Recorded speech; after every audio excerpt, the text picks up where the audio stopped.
चंद्रशेखर आजाद को रोके जाने पर हिंसा, 54 नामजद समेत 600 से ज्यादा पर केस दर्ज किया गया है। अब तक 75 उपद्रवी किए गए गिरफ्तार। पुलिस बोली नहीं बख्शे जाएंगे उपद्रवी। चंद्रशेखर बोले हमें टारगेट किया जा रहा है, यानी कि पक्ष और विपक्ष में एक बार फिर से तकरार देखने को मिली है। रावण कहे जाते हैं चंद्रशेखर और उनकी काफिले को रोकने की कोशिश की गई है, जिसके बाद हिंसा भड़क गई। बता दें आपको कि प्रयागराज पहुंच रहे थे चंद्रशेखर आजाद, जहां पर उन्हें रोका गया, उनके काफिले को रोका गया, जिसके बाद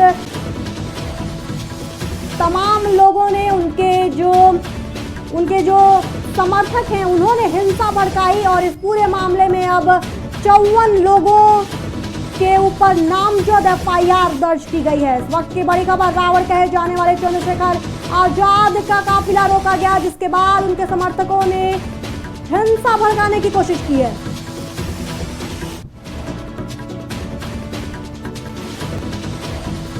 बता दें कि प्रयागराज के कटछना हिंसा मामले में ये बड़ी कार्रवाई अब की गई है, जहां पर करीब 54 लोगों को नामजद FIR दर्ज की गई है। ये आंकड़ा और बढ़ सकता है। वहीं अब तकरार देखने को पक्ष और विपक्ष में मिल रहा है, प्रशासन और चंद्रशेखर के बीच में भी मिल रहा है, जहां पर चंद्रशेखर ये कहते नजर आ रहे हैं कि हमें टारगेट किया जा रहा है, और वहीं अगर प्रशासन की बात की जाए तो उनका ये कहना है कि जो भी सिक्योरिटी है या जो सुरक्षा व्यवस्था है उससे कोई भी उसमें कोई बदलाव नहीं होगा, चेहरा कोई भी हो।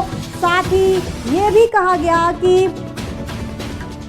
उपद्रवियों को बख्शा नहीं जाएगा, ये प्रशासन ने कहा है।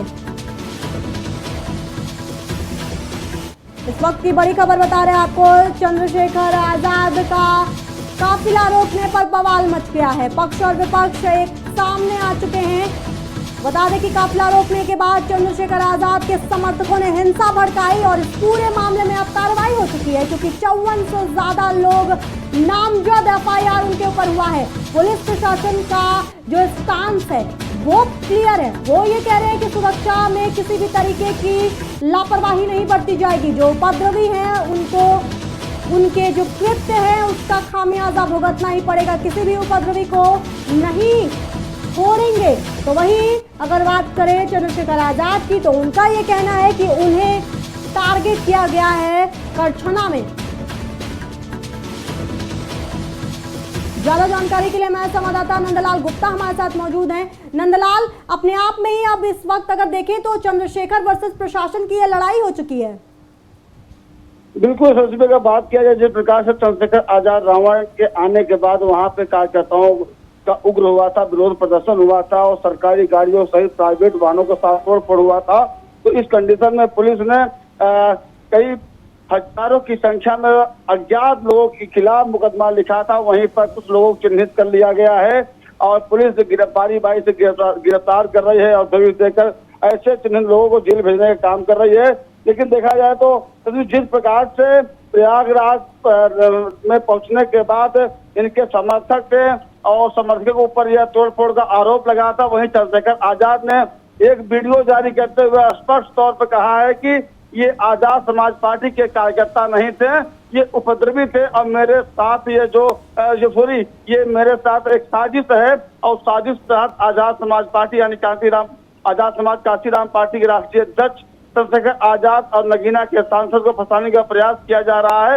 लेकिन पुलिस का दावा है कि नहीं, जो भी थे इसमें तहसील अध्यक्ष, ब्लॉक अध्यक्ष या आजाद समाज पार्टी के कई ऐसे पदाधिकारी हैं जो सोशल मीडिया के माध्यम से जानकारी मिली प्रशासन को, उनके ऊपर FIR दर्ज हुआ है और कई लोग गिरफ्तार किया गया। लेकिन आजाद समाज पार्टी के राष्ट्रीय अध्यक्ष ने इस बात से साफ इनकार किया है कि वो मेरे समर्थक नहीं है, कहीं कहीं भी विपक्षों की चाल है। जी, 54 से ज्यादा लोगों पर नामजद FIR भी दर्ज की गई है इस पूरे मामले में, तो क्या अब आंकड़ा और भी बढ़ सकता है?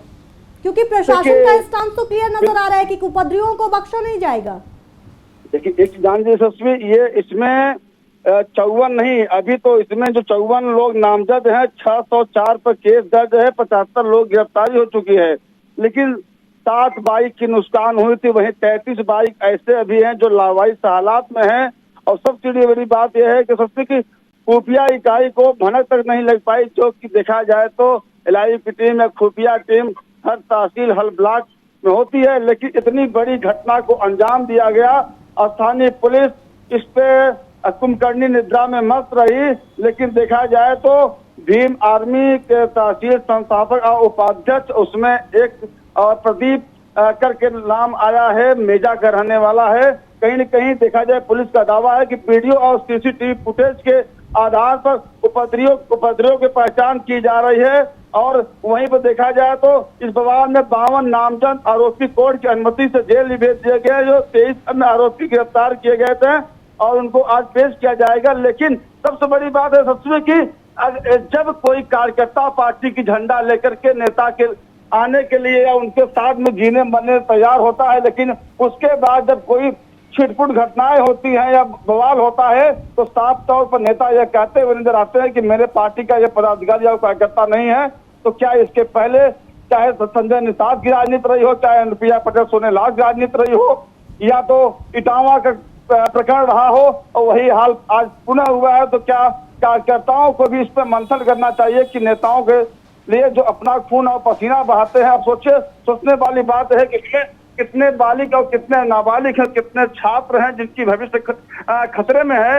अब चंद्रशेखर आजाद रावण सीधा कह रहे हैं कि हमारे पार्टी के पदाधिकारी और कार्यकर्ता नहीं है, ये मेरे खिलाफ साजिश है। तो कहीं न कहीं कार्यकर्ताओं को भी इस पर सोचना चाहिए कि नेता से बोलता है और कार्यकर्ताओं के साथ आज जो यह जाति हो रही है, यानी उनके खिलाफ जो मुकदमे लिखे गए हैं, आखिर इसका जिम्मेदार नगीना सांसद या स्थानीय पुलिस, जो कि एक बहुत बड़ा सवाल है। जी नंदलाल, क्योंकि अब बात की जाए, अभी आपने कहा कि सोचने की जरूरत है कार्यकर्ताओं को भी, लेकिन अगर रावण की बात करें, चंद्रशेखर की, तो क्या ये भी कहा जाए कि सिंपैथी वोट बटोरने की कोशिश कर रहे हैं? अब देखिए, हमने आपसे पहले भी कहा, चंद्रशेखर आजाद रावण जब शाम को उन्होंने वीडियो जारी करके अपने सोशल मीडिया हैंडल उन्होंने कहा था कि ये मेरे खिलाफ साजिश है, क्योंकि मैं दलित सांसद हूं, मैं इकलौता सांसद हूं अपने पार्टी का। तो कहीं न कहीं भारतीय जनता पार्टी या अन्य जो पार्टियां, उन्होंने किसी पार्टी का नाम न लेते हुए उन्होंने प्रदेश सरकार पर निशाना साधा था। तो उनका खास तौर पर कहना था कि मुझे बदनाम करने के लिए साजिश की गई है।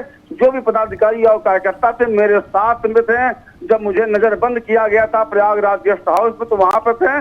तो सबसे बड़ी बात है, अगर इतनी बड़ी प्री प्लानिंग के साथ कचरा में कई हजार समर्थक अगर आए तो किसके इशारे पर आए? क्योंकि सोशल मीडिया हैंडल है, वो बता रहा है कि भीम आर्मी का उनका लोगो लगा हुआ है उनको सोशल मीडिया अकाउंट पर, ट्विटर अकाउंट पर, फेसबुक स्टेटस पे। तो इससे स्पष्ट होता है। तो अब आजाद समाज पार्टी के प्रमुख अब आज कितनी भी सफाई दे लें, लेकिन कहीं न कहीं उनको लग रहा है कि अगर कार्यकर्ताओं का हम नाम लेंगे, क्योंकि अगर कार्यकर्ताओं का हम नाम लेंगे, आजाद समाज पार्टी का नाम आएगा, तो अभी हम उस काबिल नहीं है, या तो हम उनकी आवाज नहीं बन सकते हैं, अपने आप कमजोर समझ रहे हैं। इन सब चीजों को देखते हुए उसको ये सीधा तौर पर कह रहा है कि हमारे पार्टी के पदाधिकारी और कार्यकर्ता नहीं है, ताकि युवाओं का भविष्य खतरे में हो जाए। और वहीं पर जो दलित समुदाय लोग हैं कचरा में, जहां उनका जत्था है, वो सीधा कह रहे हैं कि चंद्रशेखर आजाद रावण दलितों का अपमान कर रहे हैं और दलितों के साथ देने के बजाय वो अपने बातों से मुकर रहे हैं। हम लोग माफ नहीं करेंगे। जी बहुत शुक्रिया नंदलाल तमाम जानकारी देने के लिए। अपने आप में ही